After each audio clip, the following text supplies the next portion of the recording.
Russia launched attacks against 9 Ukrainian oblasts over the past 24 hours, killing 8 civilians and wounding 66, Ukraine's Defense Ministry Media Center reported on March 28. Russian attacks were reported in Kyiv, Dnipropetrovsk, Donetsk, Kherson, Kharkiv, Chernihiv, Sumy, Zaporizhzhia, and Luhansk oblasts in the east, south, and north of Ukraine. According to the report, Russia struck a total of 124 settlements using mortars, tanks, artillery, S-300 missiles, multiple launch rocket systems, Kh-31 cruise missiles, drones, and tactical aviation. 76 infrastructure facilities have been hit. According to Ukraine's Air Force, Russia launched 15 Iranian-made Shahed drones and 2 guided bombs to attack the country overnight on March 28. Kremlin-controlled private mercenary Wagner group forces have likely taken the AZOM industrial complex in the northern part of the city of Bakhmut, the Institute for the Study of War said in its latest update.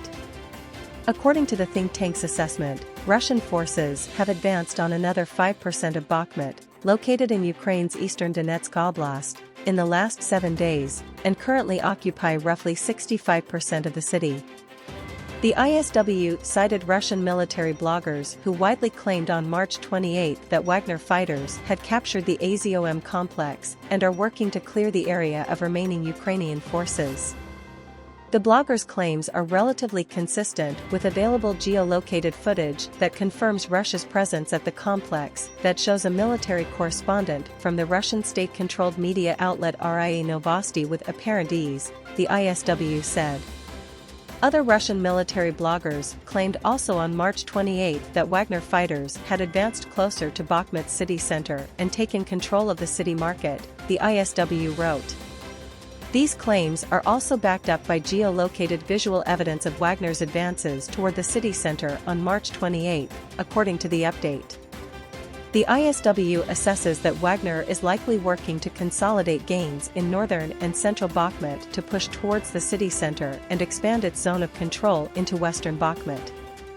The Wagner Group, founded and led by Russian dictator Vladimir Putin confidant Yevgeny Prigozhin, has been supporting the regular Russia army in its full-scale invasion of Ukraine, particularly in eastern Ukraine near Bakhmut and Avdiivka.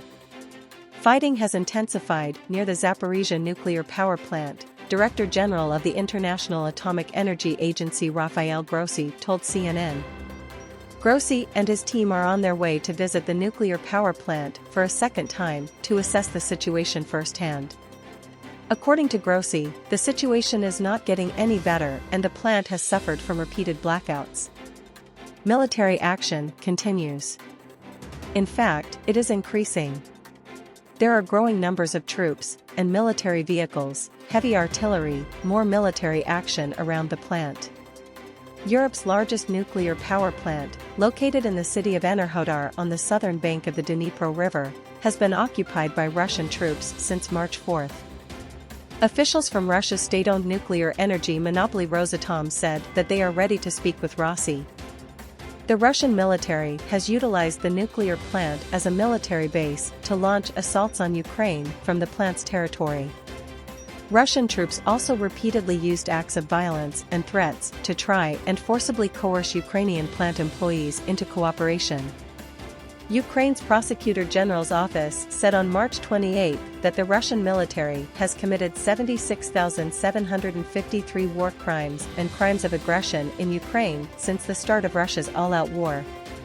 Russian forces have also unlawfully transferred or deported 19,514 Ukrainian children to Russia, violating the Geneva Conventions, the Reintegration Ministry reported on March 28.